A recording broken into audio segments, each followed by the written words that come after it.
గుండాల మండల కేంద్రంలో నూతన ఫైర్ స్టేషన్ ఏర్పాటు చేయాలని పీనపాక నియోజకవర్గ శాసనసభ్యులు పాయం వెంకటేశ్వర్లు ఈ రోజు అసెంబ్లీ సమావేశంలో మంత్రిని కోరారు. గుండాల మండలంతో పాటు పరిసర గ్రామాలలో అగ్ని ప్రమాదాలు సంభవించిన సమయాల్లో సమీప ఫైర్ స్టేషన్ల నుంచి చేరడానికి ఎక్కువ సమయం పడుతుండటంతో ప్రజల ప్రాణాలు ఆస్తులకు తీవ్ర నష్టం జరుగుతోందని ఎమ్మెల్యే సభ దృష్టికి తీసుకువచ్చారు. ప్రజల భద్రత, ప్రాణ రక్షణ దృష్ట్యా గుండాల మండల కేంద్రంలో నూతన ఫైర్ స్టేషన్ ఏర్పాటు చేయడం అత్యవసరమని, దీనివల్ల మండల ప్రజలకు తక్షణ సేవలు అందుతాయని పాయం వెంకటేశ్వర్లు స్పష్టంగా వివరించారు.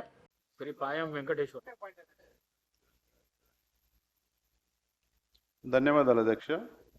నూతన అగ్నిమాపక కేంద్రాల ఏర్పాటు క్వశ్చన్ పైన మాట్లాడే అవకాశం ఇచ్చినందుకు ధన్యవాదాలు తెలియజేస్తూ, పినపాక నియోజకవర్గంలో గుండాల మండలం అత్యంత వెనుకబడ్డ ప్రాంతం అధ్యక్ష. అది ఆదివాసీలు 99% ఆదివాసీల నివాసం ఉండే మండలం గుండాల మండలం.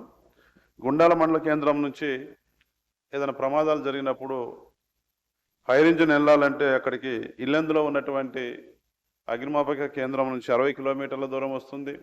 భద్రాద్రి కొత్తగూడెం జిల్లా కేంద్రంలో ఉన్నటువంటి జిల్లా కేంద్రం నుంచి వెళ్ళాలంటే 90 కిలోమీటర్లు వస్తుంది. మనుగూరు మండల కేంద్రంలో ఉన్నటువంటి అగ్నిమాపక కేంద్రం నుంచి గుండాలు వెళ్ళాలంటే 130 కిలోమీటర్లు వస్తుంది అధ్యక్ష. అక్కడికి వెళ్ళే లోపల మొత్తం కాలి బూడిదైపోయి ఆస్తి నష్టం, ప్రాణ నష్టం జరిగిన సందర్భాలు గతంలో అనేకం ఉన్నాయి అధ్యక్ష. పూర్తి ఏజెన్సీ ప్రాంతమైనటువంటి ఈ గుండాల మండలంలో మరి తప్పనిసరిగా ఒక అగ్నిమాపక కేంద్రాన్ని కొత్తగా ఏర్పాటు చేయాలని తమ ద్వారా గౌరవ మంత్రి గారిని కోరుతున్నాను.